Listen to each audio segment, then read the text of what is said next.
love ice. We love ice. We love ice.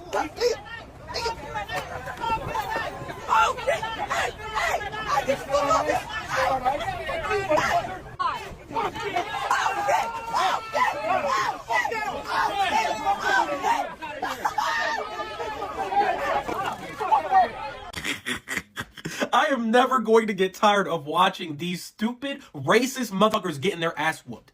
How in the fuck do you get whooped by a bunch of fucking kids? First of all, I'm starting with the video that was on the right side. Your nasty, decrepit, racist ass thought that you were about to go over there and bully a bunch of black little kids with those white kids standing by because you thought that their parents taught them the same that your nasty ass parents taught you. That you could just terrorize black children and nobody's gonna intervene. So them little white kids came over and whooped your fucking ass. And then this bitch on the left side of the screen, why in the fuck are you going to sit there antagonizing people, talk about you love ice, when you know that they're about to put fire on your ass?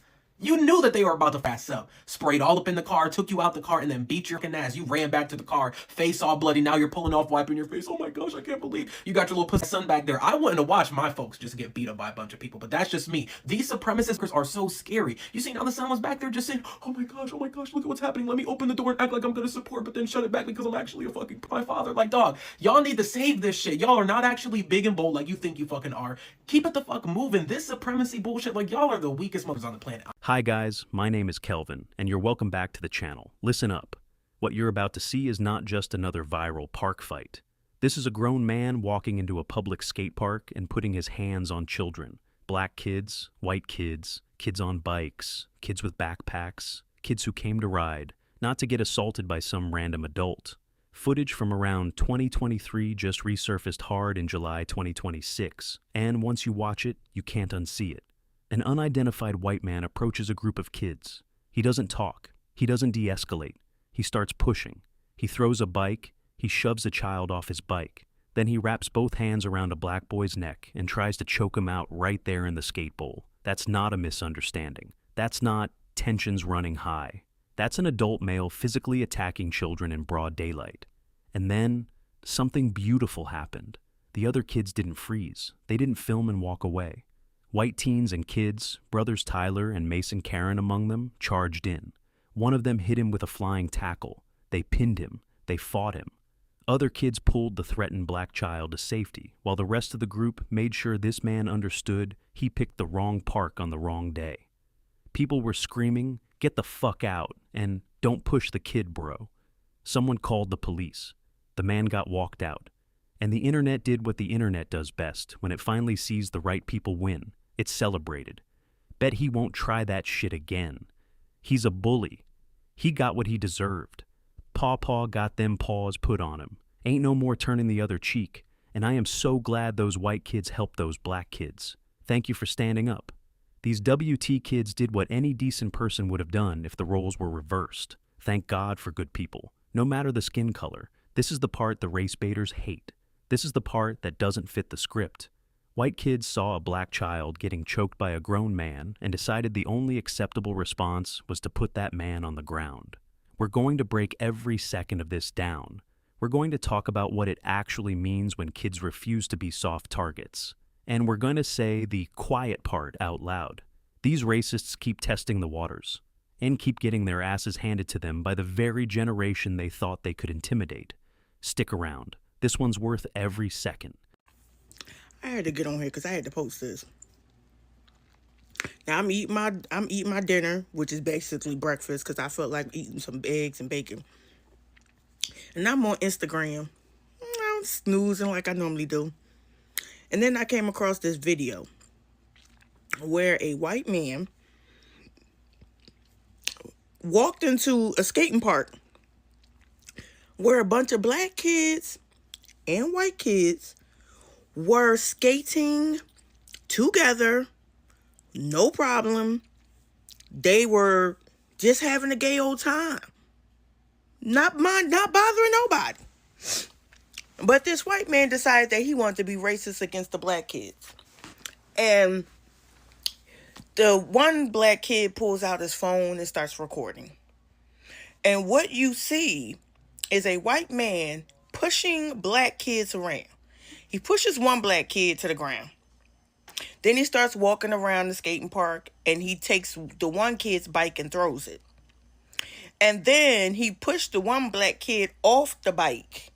And then you can see both of his hands encircle around this kid's neck as to choke him. Immediately when that white man did that, he sold his fucking fate. Because he did not know that there were 4 white kids that were watching that shit. And at the minute that he wrapped his hands around that black boy's throat, those 4 white kids came out and gave that man the ass whooping of his life. Let me tell you something. Just because you're racist as an adult does not mean a lot of the children are racist. Yes, you have some of them whose parents have taught them how to hate. But we are living in a time where a lot of white kids are seeing the racism and the disrespect. And a lot of these white kids are like, we're not going to stand by and allow that. I give kudos to all 4 of those white kids that pounded on that white man, threw him to the ground, and kicked that motherfucker all the way out. And I mean, they jumped him and whooped his ass. And then the other 2 white kids was, took the black kid who he wrapped his hands around his neck. They moved him out the way into safety and were making sure he was okay. Bitch, kudos to their parents, because their parents taught them well. As soon as them kids seen that white man get up on that black kid, they jumped right in and whooped his ass. That's what the fuck I'm talking about in 2026. A lot of these kids are seeing you adults act the fuck out. And these kids are not going to be the same way that you are. Yes, you have some. But a lot of these white kids are watching y'all asses. And they are not agreeing with the fuck y'all doing. If that video comes across my motherfucking feed on this app, I will post it. Cause baby, I was in there like, whoop his ass. They kicked that motherfucker out. See you on the next video. On the next episode of Leave Black People Alone. You don't touch black people on the face. You just don't do that. I don't give a f if it's tenderly. This dude, it's a quick ass video. And this motherfucking white dude just decided to tenderly touch this big brother's face, and he smacked out of him. It's like, f you touching my face for? That is moist, boy. Don't you ever tenderly touch my face. I'd rather you try to hit me, but you tenderly tried to touch my face with love. F that. Bow! Bow! Bow! Bow! That was f***ing sweet. I enjoyed that. Remember, white folks, don't ever touch a black man's face tenderly when he didn't ask you to. You understand that? A white man approaches a group of black kids with a gun because they are promoting their business. Just listen until the end. Black people specifically, teach your kids that they're black and stop shying away from it. And this doesn't mean make your kid a victim. Teach them that they're black. Teach them that their skin color will be targeted, because it is not about degenerate behavior. It's not about ghetto culture. These black kids are in a suburban area. Dressed nice, quarter zips, very respectful. Yes, sir, no, sir. This white man wanted to take one of their lives. This white man hoped and prayed that one of them will make an action, will run off, will say something disrespectful, will say something aggressive. He did not stop. When he did not get a reaction, he then said, oh, it's about your attitude, They didn't even have an attitude. But he already made it in his mind that they were going to have an attitude, with him approaching them with a gun. And then as he tells them that he didn't want to be bothered, he says, why didn't you approach my house, my car? Why didn't you approach me? He wanted a reason to be racist to them, and when they skipped over him, he was not satisfied because racism is their culture. We could handle it. How come you're all going door to door? Why you speak of random houses? Because there are some people without cars. Some people with cars, like some people don't have cars, some people do have cars, and our specific service is cleaning cars, mobile detailing. We take it to them rather than having to go to a shop. Okay, my car's right there. You walk right by me. Why didn't you stop and ask me? Because we started on the end of the neighborhood, and we're coming around. We're just checking it That's out. the only reason why I didn't go upstairs either, sir. I was actually just He checking offers out. a window cleaning I was service. just checking out the garage. I can tell you're checking out the homes. I want to know why. I can tell you. Can you please put that away? If you want to people, We're not nobody. you got the wrong. We're not. Got me? Everybody starts at zero, and your attitude makes you go up. So I want to get this correct. I don't think that anything we can do to white people would ever equal what they've done to us. I really don't. White people are born guilty, and there is no redeemer. Oh, I absolutely said that. What do you mean by Yes. born guilty? What I mean is this, that in America, white children are raised to be white supremacists, meaning to believe that they're superior.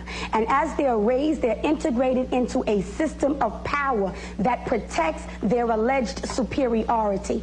We as African people have never enslaved and captured European people, taken them from their land, raped their women, changed their culture, suppressed their ability to be educated, and do all of the wicked things that white America has done to African people. Therefore, there is no such thing in my mind as reverse racism, because Okay. reverse racism would imply that we had in some way even the scales, and certainly as African people, Do you know- we have not done that. Do you know any white Americans who resisted that education and went the other way? Resisted what The education? education to grow up superior. It depends on what you say as went the other way. Fought for equal rights, got involved in the civil rights movement, put their life on the lines as young men did in Mississippi and Alabama in the civil rights movement. You don't think whites did that? I think that there are white people who have made ostensible moves towards addressing this system, but I think when we get down to the fundamental issues of power, meaning not the question of whether blacks and whites can go to restaurants together, or whether Africans and Europeans can marry one another, not the ostensible questions, but when it comes down to the question of power, white people, European people in this country have not served us well. We'll be right back with Sister Soldier. I will never, ever, ever begrudge black folks and folks of color for saying they do not trust white people. And a terribly upsetting example of that is what happened in Nolan Walls. He spent 4th of July weekend with 3 of his friends who he thought were friends, and they are white. He is black. And Nolan Wells died. We don't know what happened. I'm not going to speculate. That doesn't do anything for anybody. But we as white people have not given people of color, especially black folks in America, any reasons to trust us as a collective group of people. Full stop. And if you are a white person and you are bothered when black folks say they don't trust white people, think of this moment. Think of the unfortunately countless other moments in American history where white people have been instigators of violent crimes against black people. Because whether you like it or not, that is American history. It is. You can't escape it. But we can do something to change it. And that starts with every one of us white people interrogating the white supremacist ideologies that we were raised with and our society was built upon, and it is our job to undo it. I know that certain white people, men specifically, people that are conservative, people that are able to think differently than whatever the mass media is trying to program you to think, whatever they trying to program y'all to think on social media. I know y'all are sick of liberal white women apologists, because on one hand, she says that she's not going to speculate. She doesn't have an opinion yet. But at the same time, they up here calling for justice and they don't even know what the cause of death is. As of the recording of this video, right? Nobody knows exactly what happened. There's an active investigation going on, but we're so focused on racism and trying to make everything a black versus white conversation, right? We're so focused on trying to make everything a liberal talking point. We're so focused on trying to make sure that everybody understands that you, as a white woman, you're not a racist. You're not one of them. We don't understand. We have to use our privilege in order to try to feel some type of emotion or find some kind of justice or interrogate everybody. And I'm telling you, bro, it's these liberal white apologists and the culture is the ones that keep making everything a race issue. I haven't made space for white people in public or on the sidewalk for years. Not because I'm rude or not because I don't have manners, but because white people expect us to, due to the history of our positioning as black people in this country. And if you're white and you're watching this, there's a moment on the sidewalk that most black people know that you never have to think about. You're walking, someone's coming the other way, and without thinking, you move. Not because you wanted to, not because there wasn't room, but because somewhere deep inside of our muscle memory of us in this country, that is what was required. That reflex has a history. During slavery, black Americans had no legal claim to public space. The sidewalk, the street, the town square, those were white spaces. Black presence was conditional and punishable. After emancipation, Jim Crow formalized that exclusion. Black pedestrians were expected to step off the curb and make way for white passerbys. Not as a courtesy, not as law, but as submission. And that was the structural architecture of what Jim Crow was. Jim Crow was designed to make black inferiority legible in every dimension of public life, including in how you moved through it, who walked freely, who got out of the way. The sidewalk was the daily rehearsal for racial hierarchy, repeated so many times it stopped feeling like enforcement and started feeling like nature.